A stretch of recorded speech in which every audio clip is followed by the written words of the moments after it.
అనన్యంగా శరణుజొచ్చే భక్తులకు విశ్రాంతి స్థానమైన సాయి యొక్క సగుణ మూర్తిని మనసున ప్రేమపూర్వకంగా ధ్యానిస్తాను.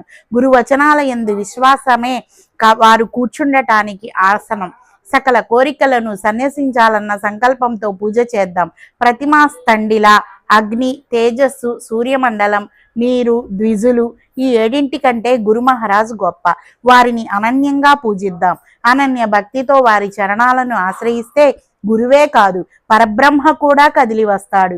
ఇటువంటి గురు పూజలోని విశేషాన్ని గురుభక్తులు అనుభవించాలి. పూజించేవారు శరీర భ్రాంతితో ఉన్నప్పుడు గురువు కూడా శరీరదారులై ఉండడం అవసరం. శరీర భావానికి అతీతంగా ఉన్నవారు, నిరాకారాన్ని ఆరాధించేవారు నిరాకారాన్నే ధ్యానించాలని శాస్త్ర నిర్ధారణ.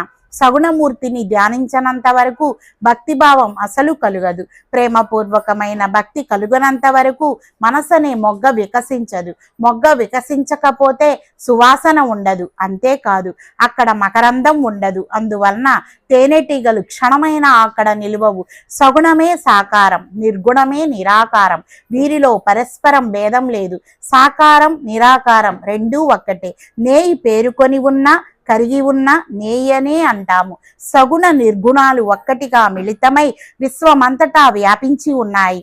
కళ్ళారా చూడటానికి, మనసారా భక్తితో పాదాల మీద శిరస్సు ఉంచడానికి వీలుగా సాకార రూపం ఉంటే అక్కడ ధ్యానానికి సౌకర్యం, అక్కడ ప్రేమ కలగడానికి అవకాశం ఉంది.